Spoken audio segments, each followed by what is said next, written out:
Salam sehat selalu. Kenalkan saya Apoteker Dedi Setiono, mahasiswa S2 Magister Farmasi Universitas Sanata Dharma Yogyakarta.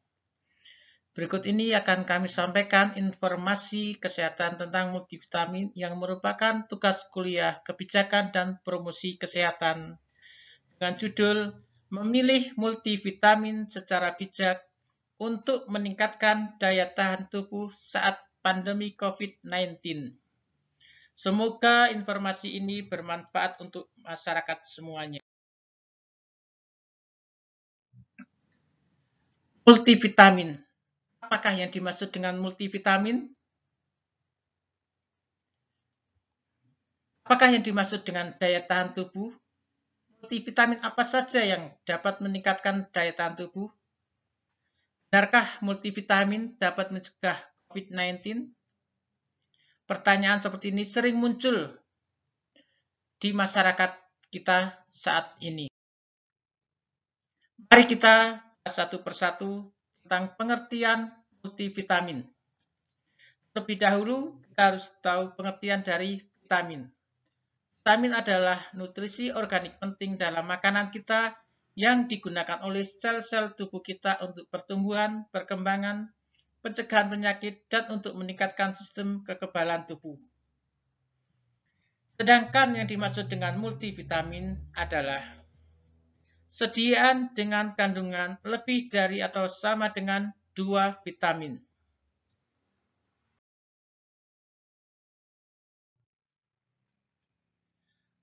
Untuk selanjutnya, mari kita pelajari tentang daya tahan tubuh. Sistem daya tahan tubuh, atau biasa disebut dengan imunitas tubuh, adalah suatu sistem pertahanan dalam tubuh dalam melawan organisme asing seperti bakteri, virus, parasit, dan sebagainya.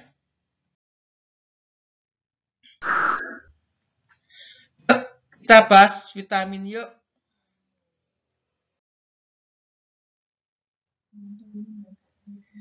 Yang pertama,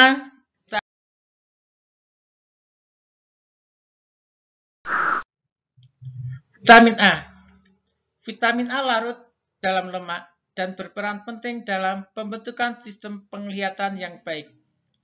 Salah satu bentuk vitamin A yaitu beta-karoten berfungsi sebagai antioksidan yang dapat mencegah kerusakan pada materi genetik sehingga mencegah terjadinya sel kanker dan mencegah proses penuaan terutama pada sel kulit. Vitamin A mempunyai peranan penting di dalam pemeliharaan sel epitel. Sel epitel merupakan salah satu jaringan tubuh yang terlibat di dalam fungsi imunitas non-spesifik. Kekurangan vitamin A menjadi rentan terhadap gangguan pertumbuhan dan penglihatan. Vitamin A banyak ditemukan pada wortel, minyak ikan, susu, keju, dan hati.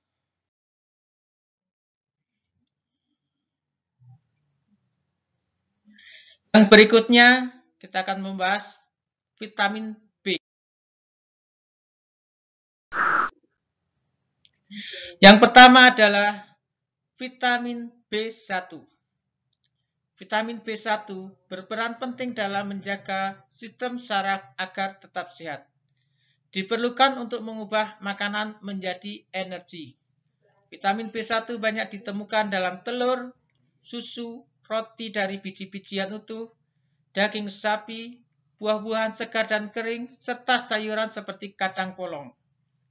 Kekurangan vitamin B1 dapat menyebabkan penyakit beri-beri dengan gejala sesak nafas, gerakan mata yang tidak normal, detak jantung meningkat, kaki bengkak, dan muntah-muntah.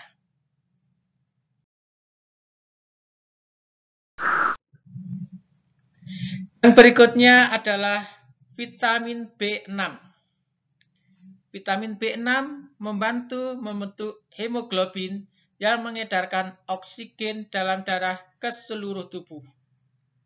Vitamin B6 berperan dalam mengubah protein dan karbohidrat dari makanan agar menjadi energi. Saluran pencernaan, otot, dan beberapa bagian dari sistem imunitas pun terjaga dengan adanya vitamin ini di tubuh Anda. Vitamin B6 bermanfaat juga untuk mencegah mual pada wanita hamil. Vitamin B6 bisa didapat dari kacang, susu, kentang, ikan, daging ayam, dan pisang.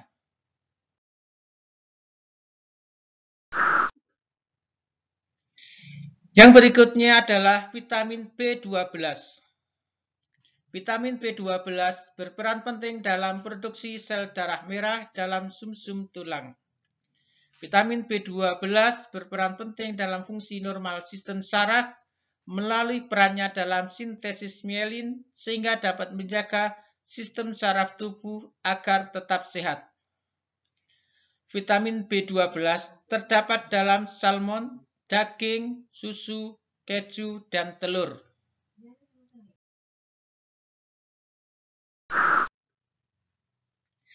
Yang berikutnya adalah vitamin B kompleks. Vitamin B kompleks terdiri dari vitamin B1, vitamin B2, vitamin B6, kalsium pantotenat, dan nikotinamid.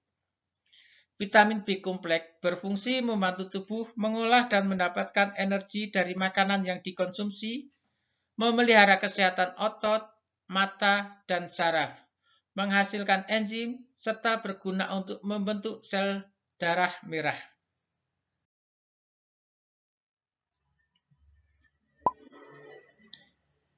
Yang berikutnya adalah vitamin neurotropik. Vitamin neurotropik terdiri dari 3 vitamin. Yang pertama adalah vitamin B1, yang kedua vitamin B6, yang ketiga adalah vitamin B12.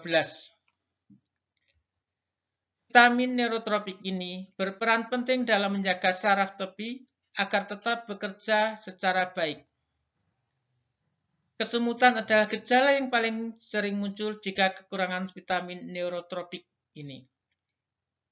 Pegal-pegal dan rasa capek juga bisa diobati dengan minum vitamin neurotropik.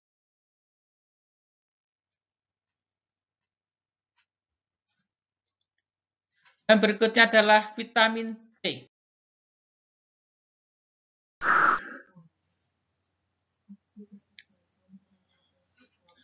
Vitamin C dalam bahasa Latin dikenal dengan nama Acidum ascorbicum. Banyak terdapat dalam buah-buahan seperti pisang, tomat, jeruk, dan bila diperlukan bisa dengan mengkonsumsi vitamin sebagai tambahan. Vitamin C meningkatkan daya tahan tubuh untuk melawan infeksi secara umum dengan mendukung berbagai fungsi seluler pada sistem kekebalan tubuh, innate imun, dan adaptif imun. Vitamin C juga dapat berfungsi sebagai antioksidan. Dosis maksimal vitamin C adalah 1000 mg per hari. Penggunaan dosis besar dapat mengakibatkan kenaikan kadar asam oksalat dalam urin dan mungkin dapat menyebabkan terjadinya batu ginjal. Sehingga pemakaian vitamin C harus sangat hati-hati, tidak boleh melebihi dari 1000 mg per hari.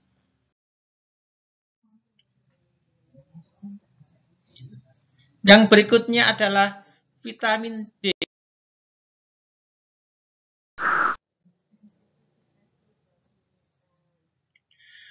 Vitamin D disebut juga sunshine vitamin. Didapatkan dari dalam tubuh dan luar tubuh.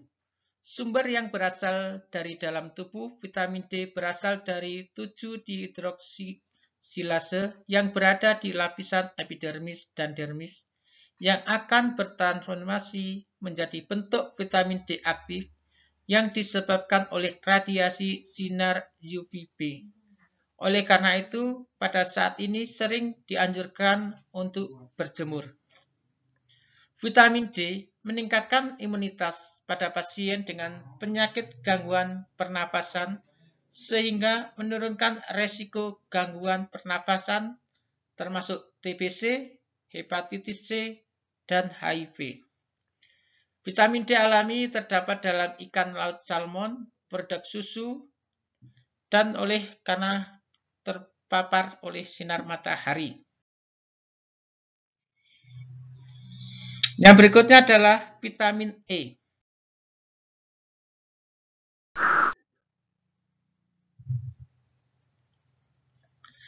Vitamin E sering disebut juga sebagai vitamin anti penuaan yang mampu menangkal radikal bebas.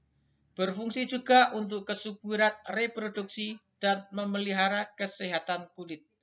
Sehingga banyak sekali wanita di Indonesia mengkonsumsi vitamin E agar terjaga kulitnya tetap halus.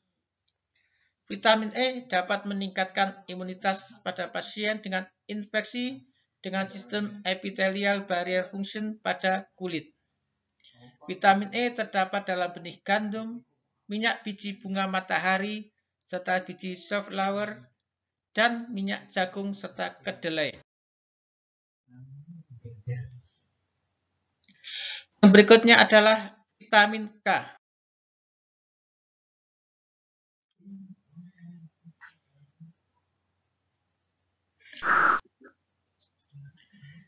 Vitamin K ini tidak banyak dikenal oleh masyarakat, tetapi vitamin K ini juga sangat diperlukan oleh tubuh. Vitamin K berfungsi dalam proses pembekuan darah, berperan dalam mengaktifasi protein yang diperlukan untuk pertumbuhan tulang dan untuk menjaga kesehatan jantung. Sumber makanan yang banyak mengandung vitamin K adalah kale, bayam, lobak, brokoli, ayam, kuning telur, dan mentega.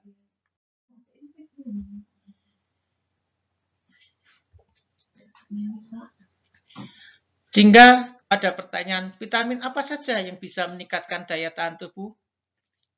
Maka sekarang kita bisa menjawabnya, yaitu vitamin A, vitamin C, vitamin D, dan vitamin E.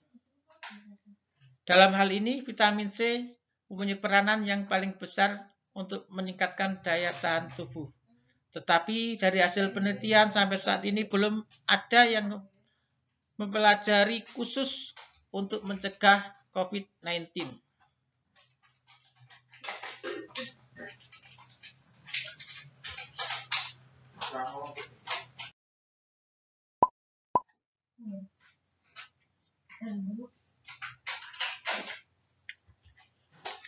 Setelah melihat paparan yang saya sampaikan tadi, maka dapat ditarik kesimpulan, semua vitamin mempunyai manfaat yang besar untuk menjaga tubuh kita tetap sehat. Untuk meningkatkan daya tahan tubuh, dapat mengkonsumsi multivitamin yang mengandung vitamin A, vitamin C, vitamin D, dan vitamin E. Selain itu, untuk meningkatkan daya tahan tubuh, kita harus menjaga dengan sering melakukan olahraga yang teratur, makan makanan yang seimbang, menjaga perilaku hidup bersih dan sehat. Apabila dirasa masih diperlukan, bisa mengkonsumsi suplemen atau multivitamin. Belum ada penelitian yang secara spesifik untuk peran vitamin dalam mencegah COVID-19. Untuk produk-produk yang mengandung vitamin, bisa ditanyakan kepada apoteker di apotek terdekat atau di apotek langganan Bapak Ibu sekalian. Tanya obat, tanya apoteker. Semoga informasi kesehatan ini memberikan manfaatnya. Apabila ada kekurangan, kami mohon maaf yang sebesar-besarnya. Terima kasih.